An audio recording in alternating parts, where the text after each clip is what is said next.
Merci. La parole est à Monsieur Patrick Hetzel. Merci beaucoup, Monsieur le Président. Ma question s'adresse à Madame la ministre de l'Enseignement supérieur et de la Recherche. Comme l'indique la Cour des comptes, entre 2007 et 2012, l'enseignement supérieur et la recherche ont bénéficié d'une augmentation de moyens sans précédent. Depuis votre arrivée, il n'en est hélas plus de même. En effet, si l'on neutralise le casse pension, le budget de l'enseignement supérieur et de la recherche en 2013 est en recul par rapport à 2012, montrant très clairement que ce secteur n'est pas dans vos priorités. Demain, nous débuterons dans l'hémicycle le projet de loi que vous portez. Vous avez jugé opportun de demander l'urgence sur ce texte, ce qui illustre clairement votre malaise et votre difficulté de le défendre. Avec cette loi, vous détricotez la loi LRU de 2007. Vous revenez sur l'autonomie et vous suscitez d'énormes inquiétudes.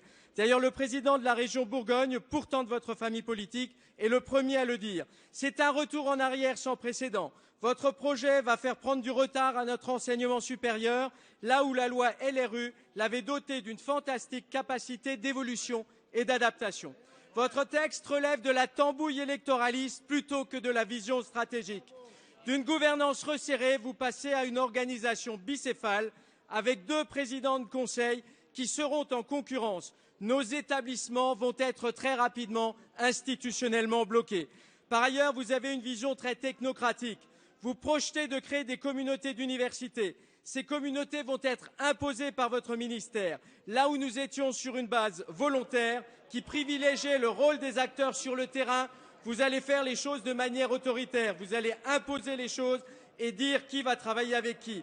Votre texte ne se préoccupe nullement de la réussite et de l'insertion professionnelle de nos étudiants. Ce texte est une véritable régression.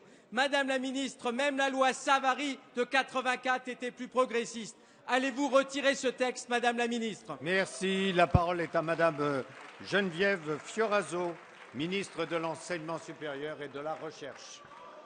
Monsieur le Président, Mesdames, Messieurs les députés, Monsieur le député Hetzel, je vois que l'examen du texte en commission n'a pas suffi à vous faire réaliser que la priorité de ce projet de loi est effectivement la réussite étudiante. Vous aviez consacré dans le précédent quinquennat 730 millions pour un plan réussite étudiante. Qu'en est-il au retour?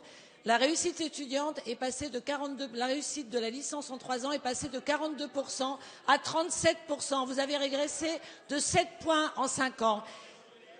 Et les jeunes issus des familles les plus modestes sont de moins en moins nombreux à l'université. Donc c'est un échec sur toute la ligne. Pourquoi? Parce que vous n'y avez pas mis les moyens. Pourquoi? Parce que vous n'avez pas écouté les territoires. Vous avez joué une compétition stérile à l'échelle de notre pays par rapport au reste du monde entre les territoires. Ce n'est pas la compétition qui fait l'excellence universitaire. Monsieur le député, vous devriez le savoir dans votre connaissance du milieu. C'est une collégialité et une coopération au service de la recherche et de l'enseignement supérieur français avec des vrais objectifs pour la réussite étudiante.